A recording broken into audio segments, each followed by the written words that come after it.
Hello friends, हम जगदीश झा। तो आप देख रहे हैं कि मेटल सेक्टर में जो है, ये हम निफ्टी मेटल की बात करें तो निफ्टी मेटल आप देख रहे हैं कि निफ्टी अभी ऑल टाइम हाई पे नहीं आया है, लेकिन निफ्टी मेटल जो है वो अपने ऑल टाइम हाई पर ट्रेड कर रहा है। तो निफ्टी मेटल के तो उसके अंडरलाइंग जितने भी स्टॉक्स हैं वो ट्रेंडिंग है। जैसे आपने देखा होगा कि रैली गोल्ड में आई, सिल्वर में आई, अभी कॉपर में चल रहा है। क्या तो जितने भी इससे रिलेटेड स्टॉक्स हैं, ईटीएफ हैं, वो सब ट्रेंडिंग है। क्या तो इसको हम एजुकेशनल पर्पज समझेंगे इसको कि क्या चल रहा है, क्या इसमें व्यू होना चाहिए। ये एजुकेशनल पर्पज के लिए है, इस पर कोई बाई सेल का रिकमेंडेशन आप नहीं है। ठीक है, तो आप देखो कि जैसे आप निफ्टी मेटल का आपने चार्ट देखा, वो ट्रेंडिंग है। आज कॉपर जो है कम्युनिटी के अंदर आता है, तो वो भी आपको दिख रहा है कि ये जो है आज उसने बुलिश भी बनाया है, हायर टॉप हायर बॉटम बना रहा है। क्या वो सब जगह रैली दिख जा रही है। तो कुछ पॉइंट्स हमने रखा है जो आपको मैं बताऊंगा। तो आप देख रहे हैं कि copper rally powers up to 76% surge in Hindustan copper. ठीक है, तो इससे रिलेटेड जो स्टॉक्स हैं जैसे हिंदुस्तान कॉपर, इसमें भी रैली आई है। ठीक है, तो ये सब क्या होता है, जितने भी मेटल स्टॉक होते हैं इसमें साइक्लिकल डिमांड आती है। एक साइकिल में स्टॉक ऊपर जाता है और फिर वो अनदर साइकिल में प्राइस गिरता है। जैसे अभी आप यहाँ पे आप देखेंगे कि स्टॉक पहले गिरा था फिर उठा है। ये पहले डाउन साइकिल था, अब अप साइकिल है। तो हर एक कुछ इंटरवल के बाद वो साइक्लिकल डिमांड आता है। तो जो इसमें आप ट्रेडिंग काइंड ऑफ जो है व्यू इसमें रख सकते हैं। यदि आप लेके बैठ जाएंगे तो कहीं ना कहीं आपको ये पैनिक कर सकता है। तो यदि आपको साइकिल समझ में आता है तो आप अच्छे से उसमें पोजिशंस बना सकते हैं। तो देखा कि आपने कि कॉपर रैली आई है, इसमें 76% सर्ज इन हिंदुस्तान कॉपर। ठीक, तो हिंदुस्तान कॉपर जो है लीड कर रहा है चार्ट पे। तो रेड मेटल में जो है रैली दिखाई गई है, उसके कारण जो है हिंदुस्तान कॉपर, हिंडाल्को इंडस्ट्रीज, हिंडाल्को में भी जो है आपको मूवमेंट देखा जाएगा हिंडाल्को। ठीक है, तो हिंडाल्को भी आप देख रहे हैं कि भी स्टॉक ऑल टाइम हाई पे चल रहा है। ठीक है, तो इस सब कंपनी के यदि हम फंडामेंटल्स देखें हिंदुस्तान कॉपर का, तो हिंदुस्तान कॉपर का थोड़ा सा आपको पिछले 3 साल से आपको बेटर दिखेगा। तो आप देख पा रहे होंगे कि जो इसकी नेट प्रॉफिटेबिलिटी है वो पिछले 3 साल में अच्छा ग्रोथ देखा गया है। और नीचे में आप देखेंगे तो इनकी जो फाइनेंसेस है वो भी इम्प्रूव हुई है, सेल्स में ग्रोथ आया है।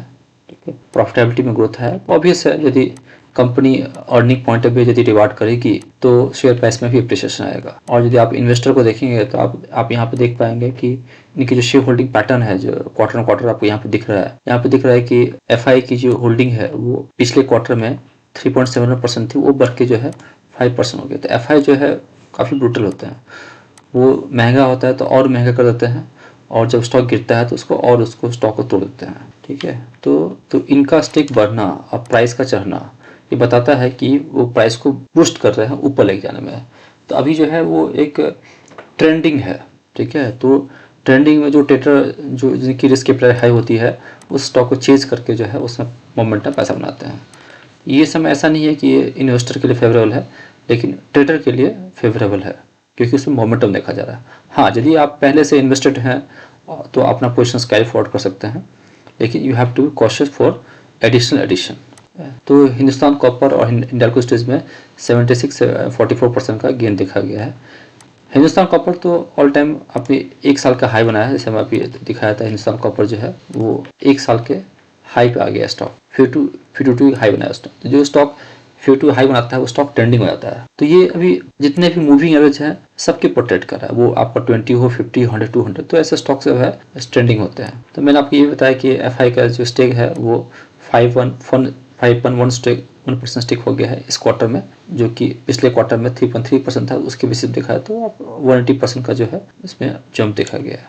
तो मेटल स्टॉक जो है शॉर्ट टर्म में ट्रेंडिंग है, जिसमें Hindustan copper, Hindalco, Hindustan zinc, aluminium और सिल्वर जो है, ये सिल्वर है। तो आप देख रहे हैं सिल्वर हो, गोल्ड हो, तो ये सब गोल्ड का चार्ट है। तो कहीं भी आप मेटल छू लो तो सब सोना है। ठीक है, तो कॉपर को भी सोना बोला जा रहा है, सिल्वर को सोना बोला जा रहा है, जितने भी है रेड मेटल हो, व्हाइट मेटल हो, सब गोल्ड बन रहा है। ठीक है, तो ये सब इसका रीजन क्या है, तो physical shortage and rising industrial demand. तो इंडस्ट्री में डिमांड बढ़ रहा है, सिल्वर का डिमांड बढ़ रहा है, कॉपर का डिमांड बढ़ रहा है, इसलिए मेटल स्टॉक्स में जो है वो सपोर्ट देखा गया है, इसलिए जो स्टॉक्स को सपोर्ट मिल रहा है। तो आप यदि इन्वेस्टर हैं तो आप गोल्ड सिल्वर ईटीएफ लेके भी आप जो है इन्वेस्ट कर सकते हैं। ट्रेडर हैं तो वहाँ पे डीमैट है तो आप ट्रेडिंग कर सकते हैं ईटीएफ लेके, और जो है और यदि आपको ये सब कॉपर सब पे करना है तो आपको कमोडिटी सेगमेंट जाना पड़ेगा, ठीक है। कमोडिटी सेगमेंट फ्यूचर में ट्रेड करना पड़ेगा। Growing emphasis on copper fueled by the narrative being the next gold has surpass investor experience. जैसे मैंने बताया कि सब सोना बनने वाला है, सब सोना बन रहा है, ठीक है। ये क्विक अपडेट था जिसमें मैंने आपको बताने की कोशिश की कि जो मेटल जब इंडेक्स मूव करता है ना तो उसके अंडरलाइंग जो है उसके अंडरलाइंग जो कॉन्स्टिट्यूएंट होते हैं या उस रिलेटेड जो कंपनीज होती है उनके शेयर प्राइस में एप्रिसिएशन देखा जा रहा है।